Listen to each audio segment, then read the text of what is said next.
Valentine's Day is typically about celebrating love, but for Susan Hamilton, it took a dark turn. As she prepared to leave her house, her hair still wet and fully dressed, everything seemed normal. However, soon after, her husband, Dr. John Hamilton, frantically called 911. When the police arrived, they discovered a shocking scene. As the investigation progressed, inconsistencies in John's account began to surface.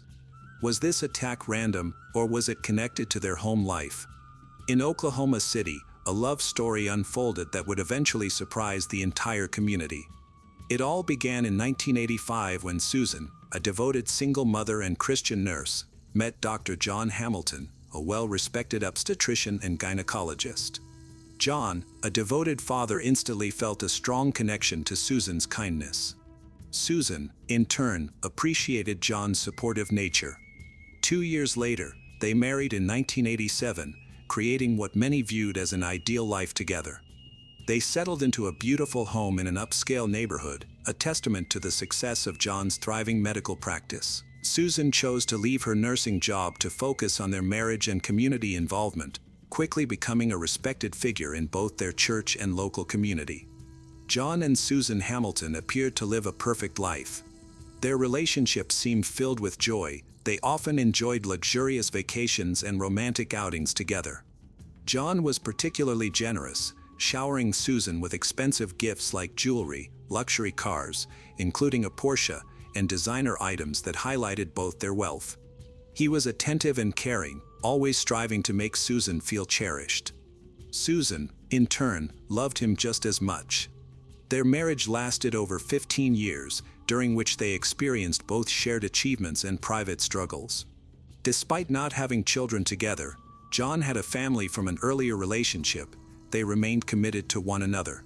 However, beneath this seemingly perfect life, issues began to arise. What looked like a fairy tale was soon to take a dark and tragic turn. As time went on, John became a key figure in the termination of pregnancy. In addition to delivering babies and addressing women's health issues, he also performed termination of pregnancy at his clinic. This aspect of his work not only faced moral opposition but also posed personal risks. Activists often gathered outside his clinic, holding signs, handing out provocative flyers, spreading his name and photo in attempts to shame or intimidate him. The harassment extended beyond the clinic. It reached his home as well. His wife, Susan, started receiving threatening phone calls. Some of these messages were so alarming that she feared for her safety. Despite living under this shadow of fear, the Hamiltons focused on maintaining their public image. They hosted fancy gatherings, stayed involved in community activities, and appeared to live an enviable life. John consistently showed love and affection for Susan, making every Valentine's Day a special occasion. They followed their cherished tradition of exchanging heartfelt cards and small gifts, keeping the romance alive throughout the years. On the morning of February 14, 2001, John started his day by leaving for work around 7 a.m. to perform surgery at the hospital. He arrived in regular clothes and changed into scrubs. After completing the first procedure at 8:40 a.m., he returned home briefly. John stated that he left a bouquet of flowers and a Valentine's card for Susan before heading back for his second surgery. He mentioned that she was not home at that time. When he returned later that morning, everything had changed. John sensed that something was wrong. The door was slightly open, which was unusual. Inside, the house felt eerily quiet. As he moved through the rooms, he was unprepared for what he found next. In the bathroom, Susan lay on the floor, covered in blood. Her injuries were shocking. She had been strangled with 2 neck tees, and her skull had been so severely crushed that brain matter was visible. The murder weapon was never found. In a state of desperation, John called 911, his voice shaking as he pleaded for assistance. He was explaining that he had attempted CPR but was unable to revive her.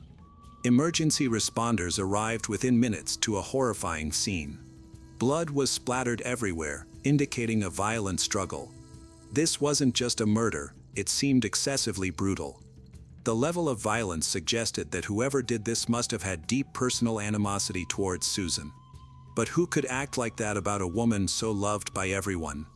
officers quickly noticed some troubling details at the scene. Both of Hamilton's cars were parked in the driveway. Inside the house, John's shirt and shoes were covered in blood. There were also blood traces in his car. Investigators found the inconsistencies and the signs of extreme violence hard to overlook. Initially, the situation didn't add up. John and Susan appeared to be the perfect couple, loving, successful. Their life resembled a picture from a magazine. However, the reality was much more sinister than anyone had anticipated. By that day, it would no longer represent love. Instead, it would mark the start of a startling investigation that shattered the community's perception of John and Susan Hamilton. Suspicion quickly turned to her husband, Dr. John Hamilton, as he was the last person known to have seen her alive and was the one who found her body. That evening, the police arrested him. From the start, John's behavior was questionable. During the interrogation, he seemed very upset, his hands trembled, he couldn't remain still, and at times he appeared inconsolable. Some believed he was simply overcome with grief, while others thought his reactions seemed staged. His inconsistent behavior made it hard to distinguish between true sorrow and possible guilt. Even though the front door was left open, unusual for their wealthy neighborhood, nothing valuable had been stolen. The house, filled with luxury items like expensive jewelry, electronics, and fine art, remained untouched. Investigators quickly dismissed the idea of robbery. There were no indications of forced entry. However, a small marble figurine was missing from the bathroom.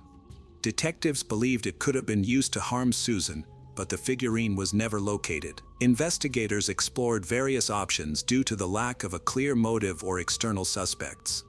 One theory was that the murder might have been politically motivated. Due to his job, John faced threats and protests. The couple became openly targeted.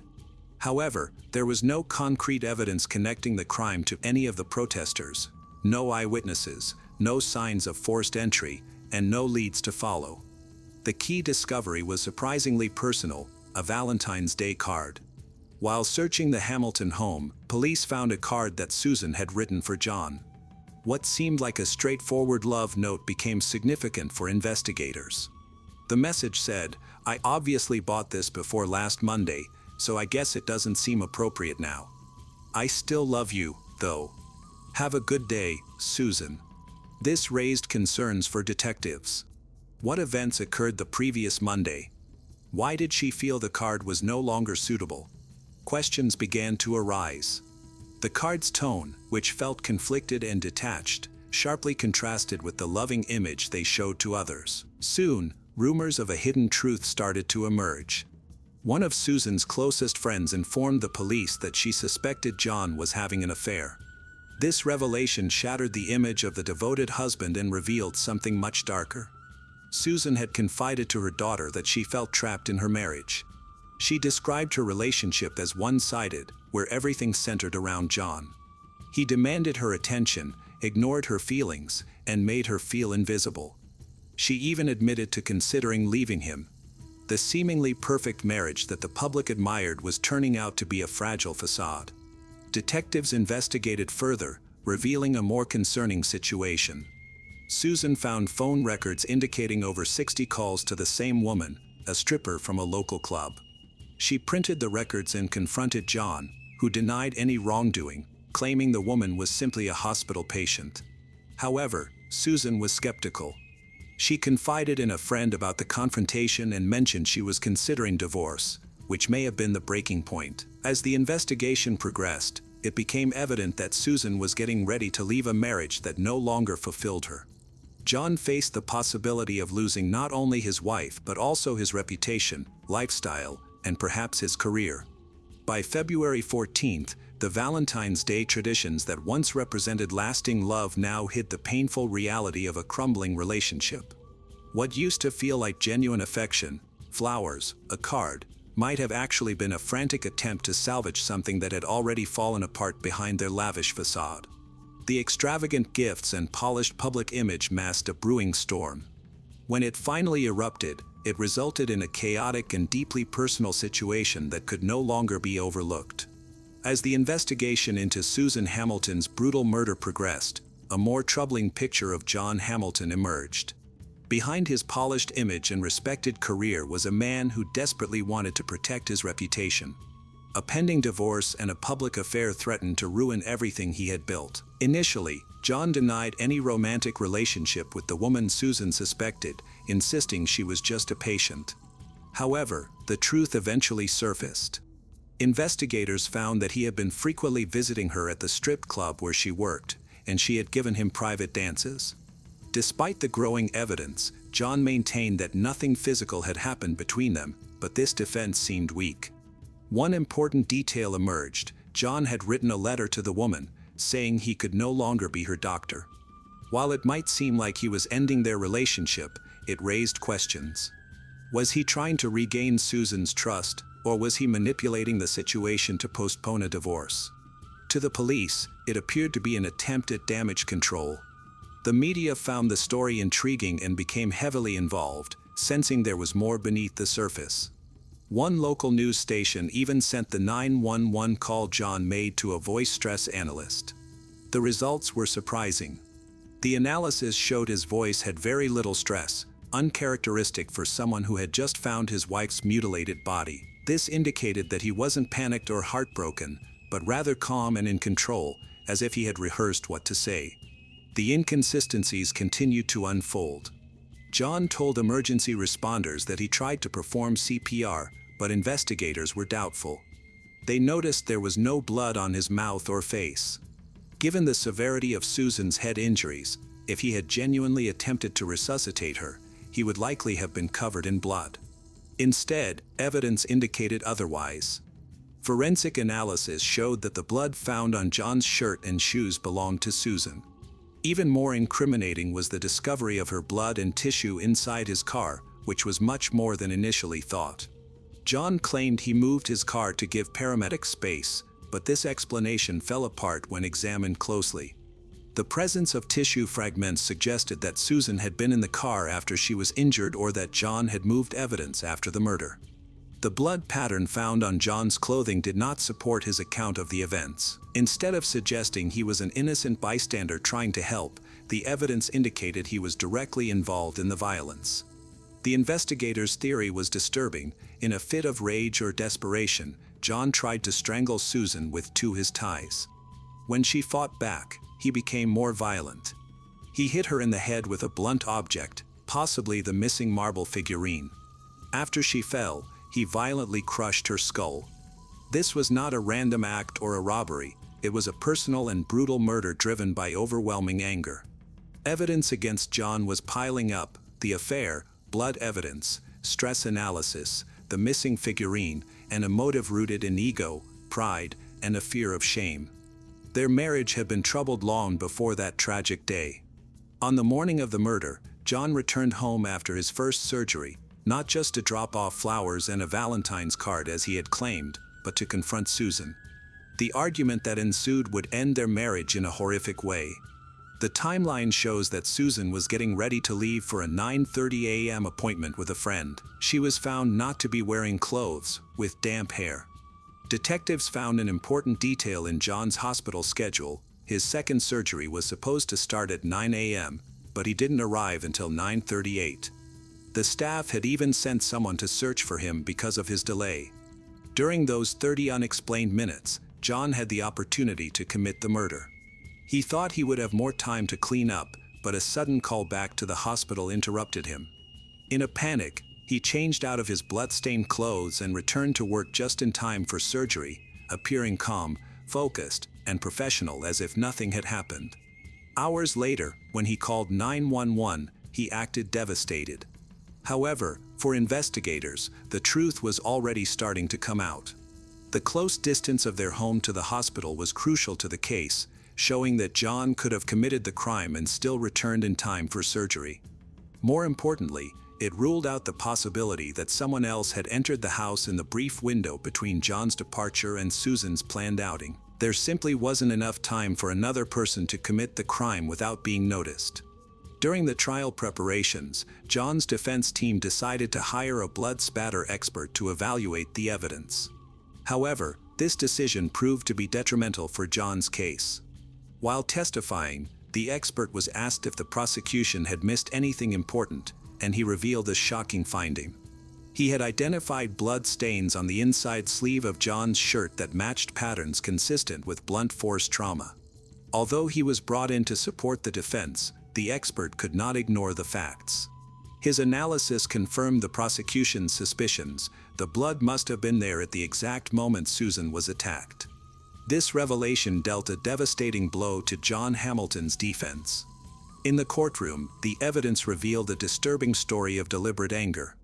The reasons behind John's actions were evident. The jury acted quickly. John Hamilton was found guilty of first-degree murder and sentenced to life in prison without the chance of parole. He was also required to pay over $11,000 for his incarceration expenses. John is currently incarcerated at the Dick Connor Correctional Center in Hominy, Oklahoma. This case was unprecedented in the county and had a significant impact. John has submitted several appeals, all of which have been rejected. He has consistently claimed that he did not commit the murder. Even now, he insists on his innocence, and a dedicated group of supporters believes he was wrongly convicted. However, the question persists: was justice achieved, or is there more to this story than people understand? Did John Hamilton deserve a life sentence, or was this situation based on circumstantial evidence that was misinterpreted? At around 4 p.m. on Friday, April 15, 2011, in Lorgues, France, 27-year-old Alexander Durand was on his way home when he received a call from his younger sister, Séverine. She was a high school student, and the siblings had a close relationship, often calling each other. However, today she called not to share good news or weekend plans. Instead, she informed him that their mother, Colette, had not picked her up after school as she usually did. The day before, Séverine had been with their father, who had taken her to school in the morning. She had tried calling their mother multiple times, but her calls went unanswered. This was unusual because their mother was normally very responsible, and there was no reason for her not to come and pick up her daughter. Séverine was worried that something might have happened, such as an accident. She advised Alexander to check the situation and visit their mother's house. Alexander was also worried, so he called his mother several times, but received no response. Finally, he decided to visit his mother's house himself. When Alexander arrived, Séverine was already there, but she was still very anxious, even more than before. She was in the house with the gendarmes, and what they discovered was very concerning. Colette's car was parked in the driveway, the doors were unlocked, and the keys were in the ignition. 52-year-old Colette had vanished without a trace. The keys to the house were also in the car, so Alexander took them and went inside to see what was happening. The house was completely empty, as if she had simply disappeared. The gendarmes quickly began their search for Colette since the situation was becoming increasingly alarming. Initially, they suspected a robbery, but they found that nothing was stolen from the house. The doors and windows were untouched. In the back seat of the car, they discovered Colette's purse, which held all her identification, bank cards, and cash. She could not have left willingly without those items. Tension heightened. Even after 3 hours of searching, there was still no news. Both the house and the car were thoroughly examined, but no leads emerged. As a result, the search area was expanded to include the outskirts of the town. None of the neighbors had seen anything out of the ordinary, no suspicious noises or activity near Colette's home. To learn more about her, the police interviewed her relatives. Colette, a divorced mother of 4, was known for her reserved and calm demeanor. She was not someone who would spontaneously disappear. She had no mental health issues or addictions. At the time, Colette was working as a supermarket manager. She was polite, punctual, and a devoted mother. Everyone who knew her was confused and did not understand what had happened, as she had no troubling relationships and no history of violence. The evidence suggested that Colette's disappearance was not accidental. The police believed that whoever was involved in this incident was someone she was very familiar with. At the very least, Colette had allowed this person into her house or had given them the right to enter. After investigating, the police identified the primary suspect. She lived by herself in a small 2-story house. To save on expenses, she rented the first floor to a man named Bernard. During his interview, Bernard made some strange and unsettling remarks. He speculated on how Colette might have been abducted, suggesting that she could have been struck on the back of the head, rendering her unable to call for help. He also provided a detailed account of her medical condition, noting that she was diabetic and needed urgent assistance to avoid serious health consequences. His level of knowledge about Colette raised suspicions among the police. Furthermore, Colette's son, Alexander, revealed that Bernard was in love with his mother, which could explain his insight into her behavior and routines. This revelation increased suspicions, as Bernard could potentially have a motive. Alexander noted that, despite Bernard's interest, his mother did not reciprocate and had no intention of developing anything beyond friendship. She was solely focused on her children and her work, completely dismissing the idea of a romantic relationship with Bernard. When detectives investigated Bernard's background, they found that he had a criminal history. In 1999, he assaulted his girlfriend with a weapon after she tried to end their relationship. His ex described him as very hot-tempered and unable to control his rage. As a result of these incidents, suspicions about Bernard increased. Colette's lack of interest may have caused him to become angry, and what happened next remains unclear. In 1999, Bernard received a brief 6-year prison sentence for an attack, mainly because the girl he attacked survived. Now, he was called to the police station for questioning as the primary suspect in Colette's disappearance. The police were trying to determine when Colette went missing, and Bernard claimed to have useful information. He reported that on the afternoon of April 14, 2011, while watching television, he heard noises coming from the second floor, where Colette had lived. He could hear footsteps on the wooden floor, but then everything went quiet. He did not see Colette leave, making it likely that he was the last person to have seen her. However, the police were concerned about Bernard's behavior. He was unable to recall the exact time of the noises or even remember what show he was watching, raising further suspicions.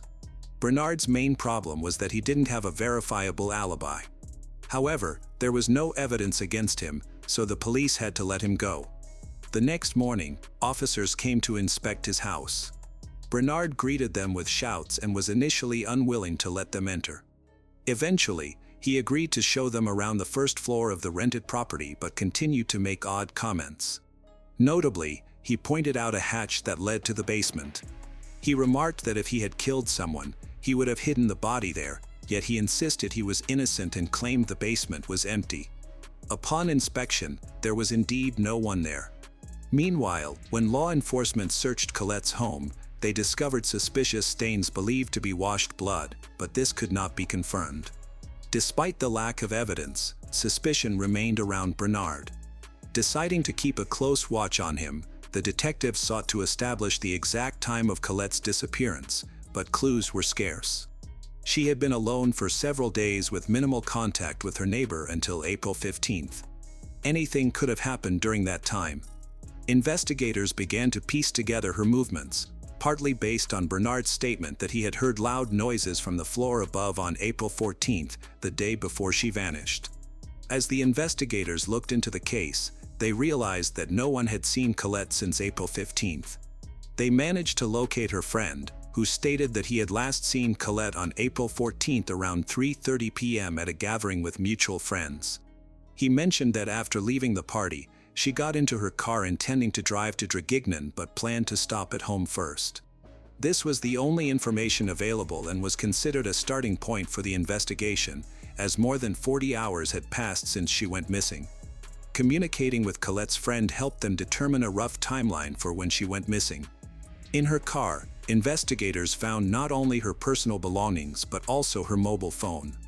They began analyzing the phone to see whom Colette had communicated with in the hours leading up to her disappearance. Notably, there was a call that lasted about 40 seconds, made shortly before 3:30 p.m. The call was from Sylviane Fabre, Colette's ex-husband's sister. Sylviane was contacted, and she stated that she had met Colette during Colette's marriage to her brother. At that time, Colette's relationship with her husband was not very good, so they decided to separate. However, afterward, the former spouses and their families managed to maintain friendly relations. Sylvian mentioned that back in 2008, they collaborated with Colette to invest money in a joint business. Shortly before Colette's disappearance, the business partners had a small conflict regarding these assets, but Sylvian claimed that everything was resolved, and they continued to work together. Together, Sylvian and Colette created a real estate company that generated a substantial income, which provided Sylvian with a potential motive. Not only were they distant relatives, but they also had shared finances and property, which can often lead to such conflicts. Naturally, Sylvian denied any wrongdoing.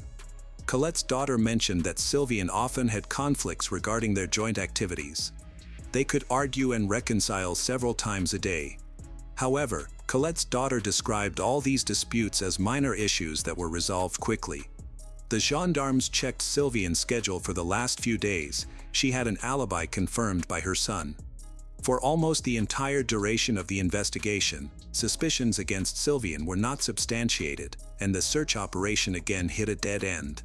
On April 17, 2011, the prosecutor's office began a judicial investigation into the disappearance of Colette. With no leads left and all suspicious individuals cleared as unlikely suspects, there was no option but to notify the media and hope, with their assistance, to obtain new witnesses who might have noticed something. At a recent press conference, officials announced that while there were priority leads in the criminal investigation, no suspects had been identified.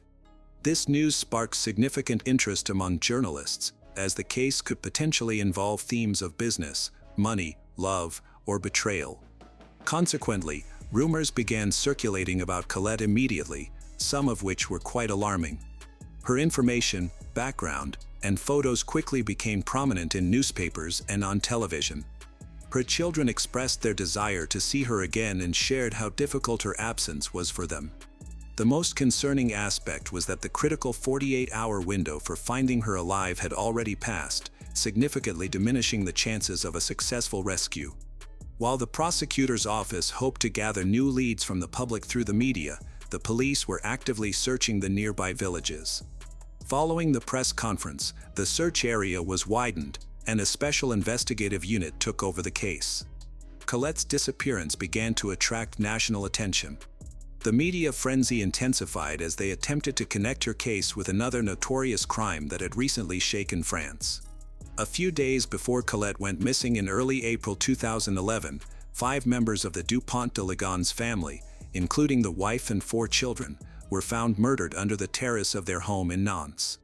The head of the family, Xavier, disappeared shortly after the murders, having been spotted on the outskirts of the city on April 15.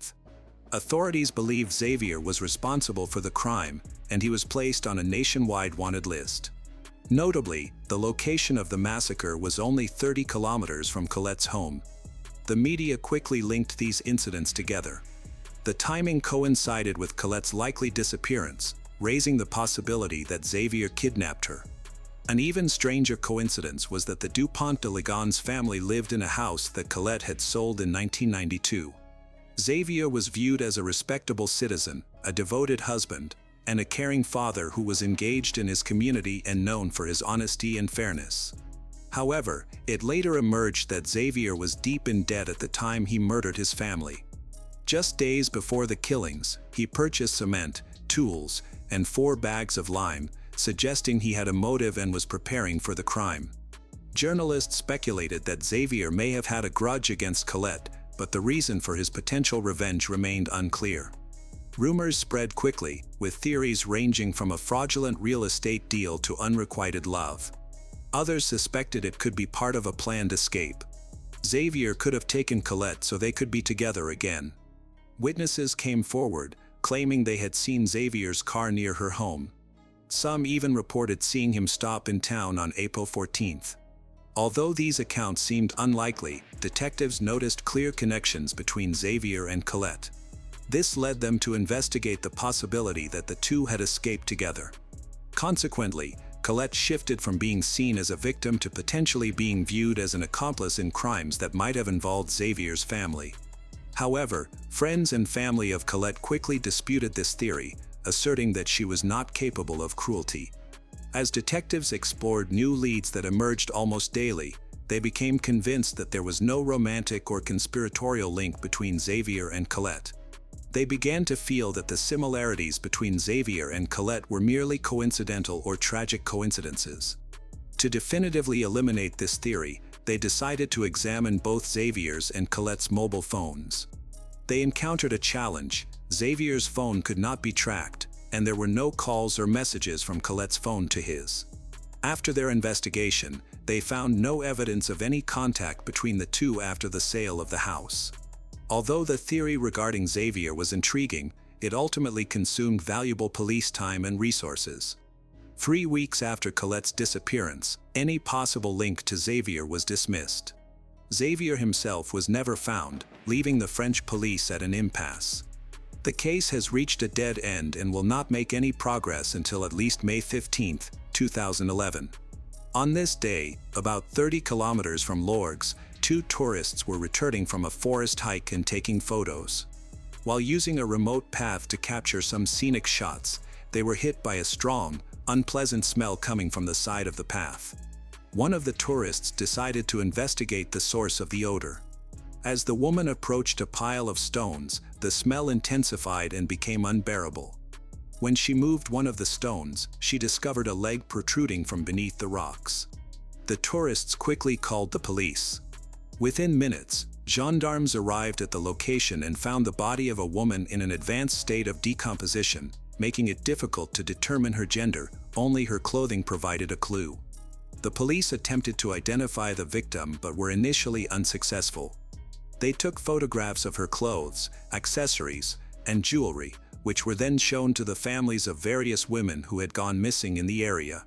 Among those families were the children of Colette. Her daughter and son recognized their mother based on what she was wearing. Although the gendarmes believed they had identified Colette a month after her disappearance, they chose to wait for more conclusive evidence. DNA analysis was necessary to confirm family ties, as appearance alone could not provide definitive proof. Ultimately, the examination verified the police's suspicions. The body was indeed identified as Colette Durand. On May 17, 2011, an autopsy was conducted on the body that had been found at the Forensic Medical Institute. Unfortunately, the condition of the remains was so poor that the exact cause of death could not be determined. The forensic expert did confirm that Colette had not been abused before her death, but it did not help the police make much progress in the case. As a result, the investigation into her disappearance shifted focus to a murder investigation. On June 9, 2011, Colette's body was buried. Law enforcement officers attended the funeral, knowing that criminals sometimes show up at such events to witness the impact of their actions. Some may seek to relive their emotions, while others might derive satisfaction from seeing the grief of the victim's family. Several officers remained in vehicles, while others blended in with the attendees, discreetly observing the proceedings. During this time, the police noted that Sylvian, Colette's business partner and sister-in-law, was missing from the funeral. Although Sylvian and Colette were close, Sylvian's absence raised suspicions. This concern increased a few days later when Sylvian attempted to end her life. Although she survived with minor injuries and poisoning, her actions were alarming. When the police arrived after a call from Sylvian's neighbor, they found Sylvian lying on her couch at home. She was unable to fully express herself, so she was taken to a medical center for assistance. However, the officers did not leave empty-handed. They discovered a lengthy letter addressed to her son, David Perel, which was several pages long. While the letter did not contain explicit confessions regarding her actions concerning Colette, the detectives interpreted it as a potential admission of guilt prior to her death. The police decided to speak with David, and he provided new insights into the troubled relationship between Sylvian and Colette. He believed that shortly before Colette's death, she and Sylvian had experienced a serious conflict related to their shared business. Intrigued, the detectives asked David to recount his activities on April 14th.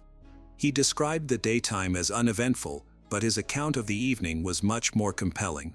On April 14th, at around 10 p.m., Sylvian asked David to drive her to Colette's house to discuss some important business matters. Her own car was broken, so she turned to him for help. However, on their way, his car also broke down a few kilometers from home. Despite the rain, they decided to walk back instead. He took the car battery with them, and together they returned in an attempt to fix the car. On the night Colette disappeared, this mother and son spent hours in the rain attempting to repair a car left outside the city. The gendarmes suspected that David was trying to create a questionable alibi to explain his absence from home. This suspicion was further fueled by Sylvia's initial statement to the detectives, in which she claimed she had spent the previous days at home. It seemed implausible that she could forget such a significant event. When Sylvia regained consciousness in the medical center, her account of the events changed. Her new story mirrored what her son had previously told, including all the important details. The gendarmes decided to investigate her claims. They found that on the night of April 14th to 15th, there was no rain in the area. Additionally, it was odd that Sylvia and her son were unable to flag down a passing car for a ride home. Why did they walk so far while carrying a battery with them? The road's vehicle monitoring system revealed that approximately 5 cars passed by during the time they were walking home. It seemed unlikely that none of these drivers would have stopped to assist them in the rain. This raised suspicions that David and Sylvia were hiding something and might be involved in the death of Colette. Unfortunately, there was no physical evidence to support these suspicions. As a result, the decision was made to keep a close watch on them over the next few months. Their phone calls were monitored, and on February 8, 2012, this surveillance yielded important information. The police intercepted a conversation between Sylvia and Bernard, who was Colette's neighbor. It became clear that Bernard knew much more than he had initially revealed. On April 14th, he not only heard sounds coming from above but also saw Sylvia's car arrive at the house, indicating he was aware of her actions. David, Sylvia's son, was also involved, as he was driving for his mother. On February 20th, 2012, David and Sylvia were arrested. Detectives viewed David as the weak link. During questioning, he quickly confessed, seeming relieved to unburden himself of his guilt. He revealed that on April 14th, they arrived at Colette's home around 3:30 p.m. Afterward, Sylvia lured her into a barn behind the house. A business dispute led to further conflict, during which Sylvia attacked Colette, beating her to the ground. Then, she took a rope from the barn and began to strangle Colette in front of David. Although he did not intervene or participate in the attack, he admitted to helping move the body afterward. They left Colette's body on the property, covering it with a tarpaulin. In the evening, when they fabricated the story about the broken car, they took the body out of town. David assisted Sylvia in dragging the deceased away from the road and covering her with stones. Despite David's confession, Sylvia denied any wrongdoing. She claimed the death was accidental and that they hid the body out of fear of the police. However, it was puzzling how well prepared she seemed for the crime, as she had latex gloves that prevented her from leaving fingerprints.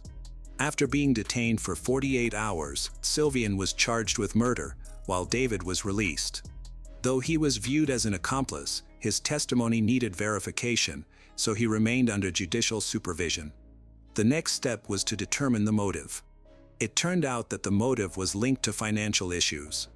Sylvia's business was on the brink of failure when Colette uncovered that Sylvia was embezzling money from clients. Another possible motive was jealousy, as Colette was thriving while Sylvia's problems continued to grow. Shortly before the tragedy, Sylvia had gone through a painful divorce, and one of her 2 sons had been convicted of violence. Communication between her and David had nearly ceased, and his involvement in the crime marked the end of their close relationship. On January 21, 2014, David was charged in court with the murder of Colette.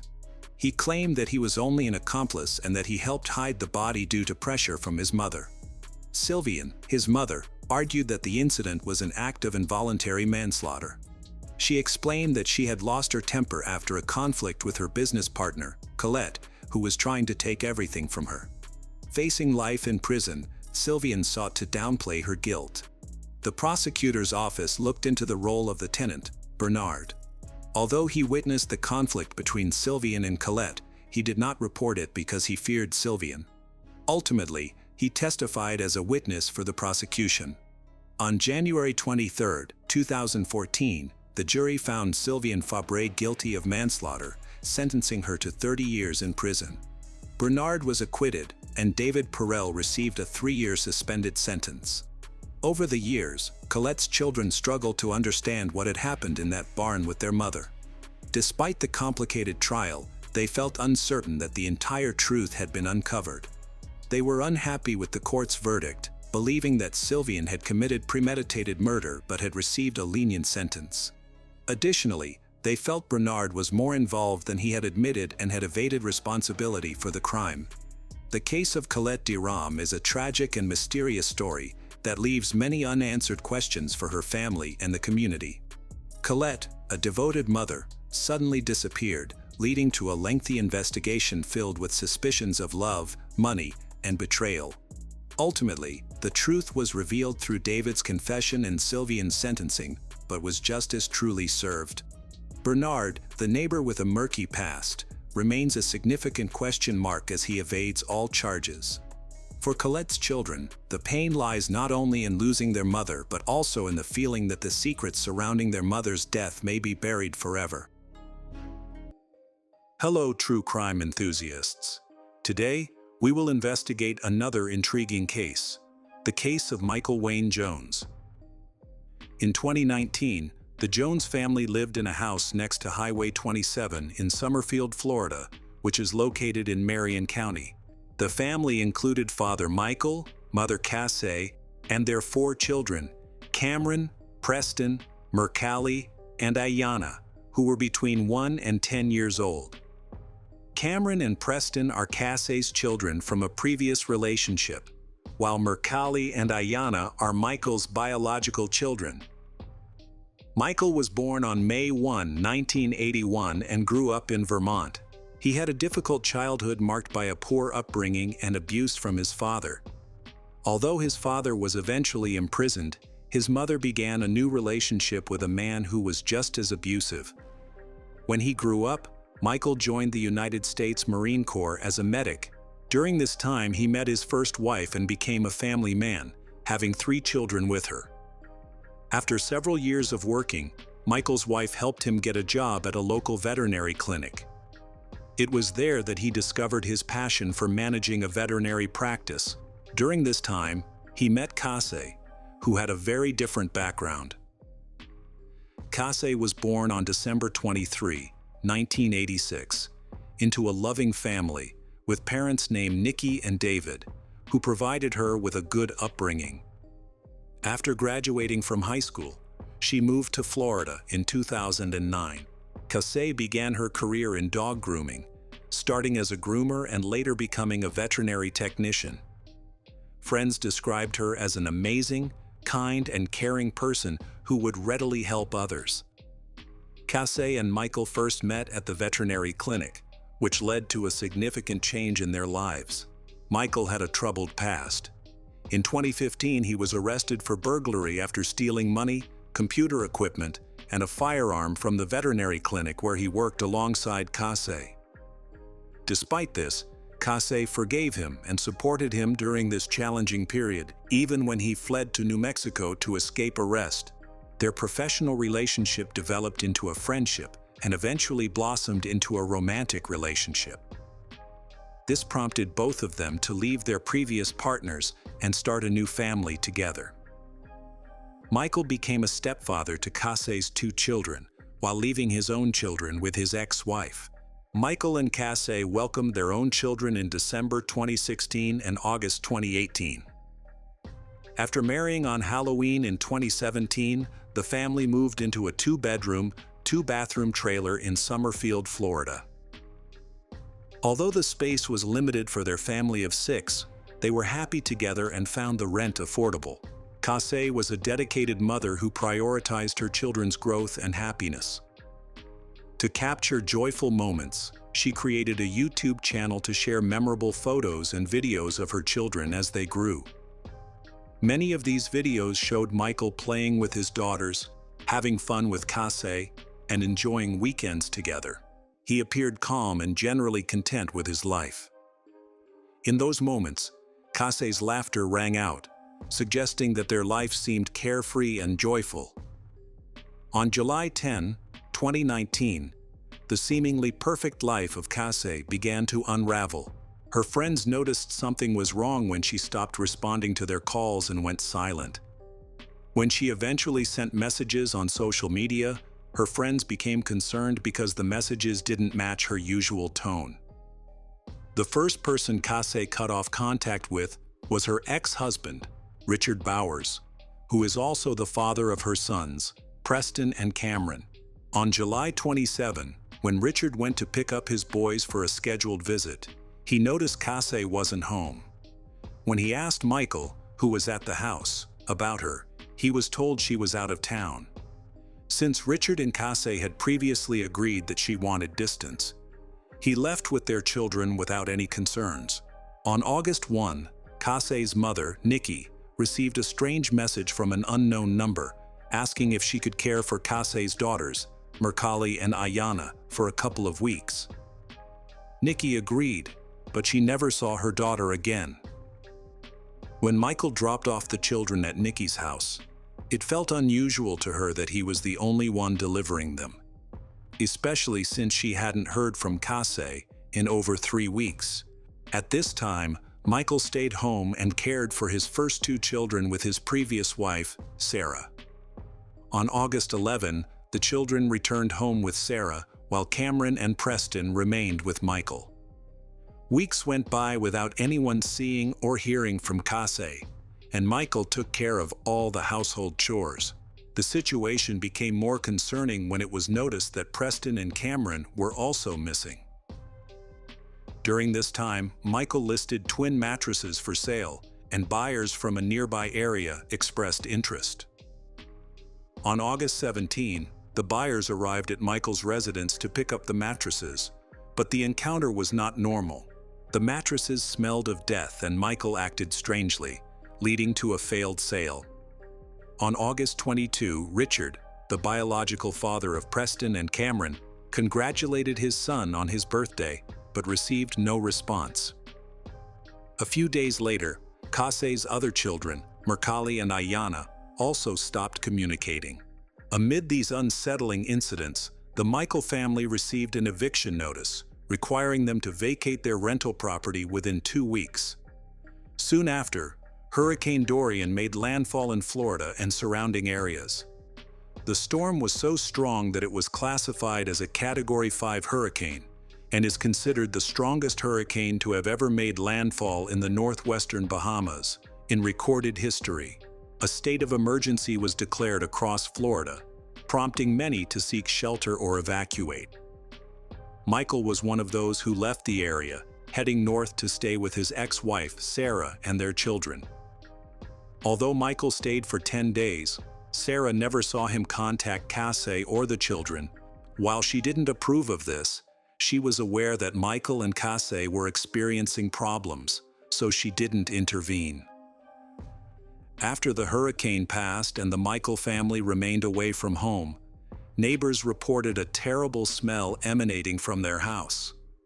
The homeowner was notified and knew that Michael's family had supposedly moved out. However, when he looked out the window, he saw that the house was still full of furniture and personal belongings. It was scary, and the air around the house was filled with a strong stench, like something was dead and decomposing. Initially, Kase's family and friends suspected that Michael was trying to go into hiding for legal reasons, causing the family to feel the need to go into hiding for protection. Therefore, they did not report her disappearance to the police. However, on September 14, 2014, her mother, Nikki, decided to contact the Marion County Sheriff's Office. It had been 66 days since anyone had heard from Kase, 34 days since Cameron and Preston were last seen, and 17 days since Mercali and Ayana were last heard from. Understandably, the police were very worried and promptly began an investigation. When the police arrived at the Michael family's home around midnight, local residents informed them that no one had seen the family for a long time. They also reported a foul odor coming from the house, The police quickly identified the smell as resembling that of a decomposing body, either human or animal.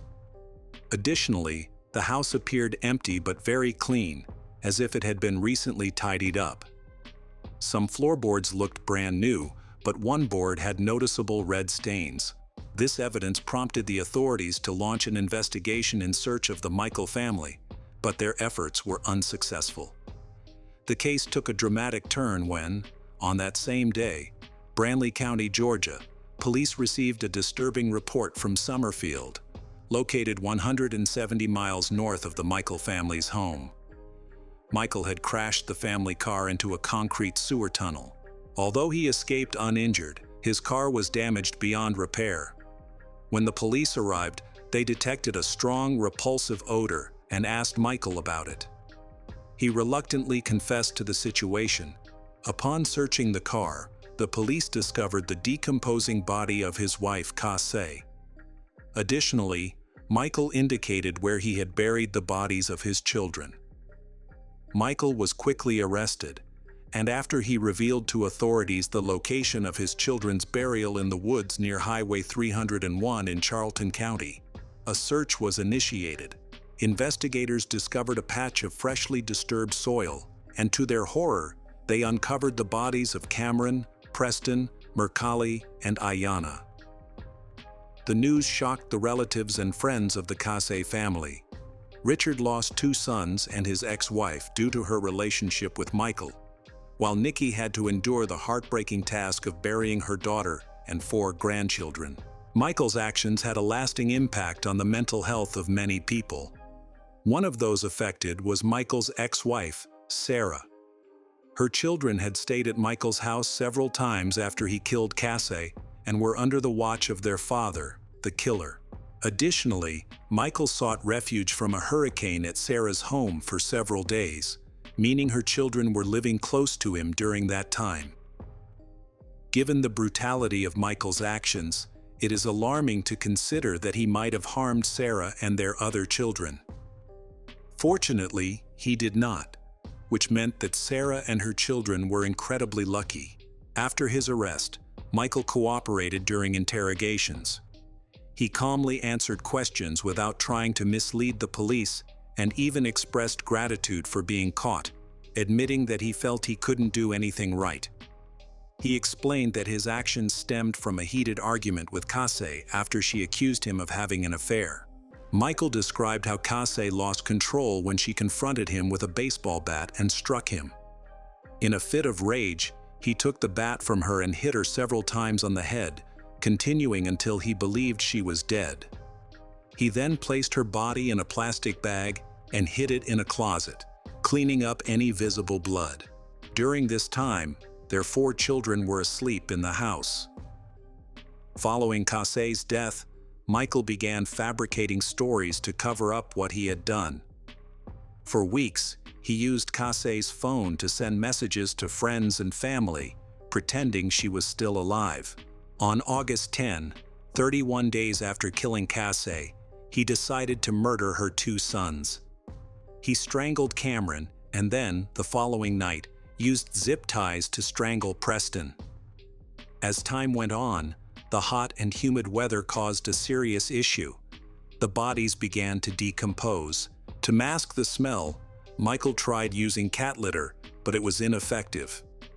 On August 23, after the deaths of his wife and 2 stepchildren, he received an eviction notice, which increased his anxiety. Unable to keep the bodies in the house any longer, he felt confused. On August 25, he took his 2 daughters to the local police station. Sitting with them on a park bench across the street, he tried to figure out how to turn himself in. However, his determination turned to discouragement, and when he got home, he revealed his sadistic side. That night, he drowned both of his daughters, Mercalli and Ayanna, in the bathtub. 2 days later, during a storm, he went to Jacksonville to visit his ex-wife Sarah, without revealing that there were 5 bodies in the trunk of his car. The bodies remained there for 16 days until he finally buried his children. At the time of their deaths, Casey was 32 years old, Cameron was 9, Preston was 4, Mercalli was 2, and Ayanna was just 11 months old. Michael Wayne Jones's trial began on December 8, 2022, and it seems unlikely that he will be released anytime soon. Because the murder of Casey was not premeditated, Michael will face charges of second-degree murder for her death. However, he will be charged with first-degree murder for the deaths of his children. Since he has already confessed to these crimes, he is likely to receive a life sentence without the possibility of parole. It's important to note that Florida still has the death penalty, and the autopsy reports presented in court revealed some tragic details. Cameron had a broken lower jaw at the time of his death, and a plastic zipper was found around Preston's neck. The remains of Mercalli and Ayanna were discovered in a small plastic bag, which also contained a bottle with a pacifier labeled with Ayanna's name, and a small pair of baby sandals. Casey's body was wrapped in a rug and a black and white shower curtain, and her skull showed damage consistent with trauma from a heavy blunt object, indicating she was likely struck rather than injured accidentally. During the trial, the defense argued that Michael should not face severe consequences for several reasons. First, they emphasized his troubled relationship with Casey, portraying her as a domineering woman.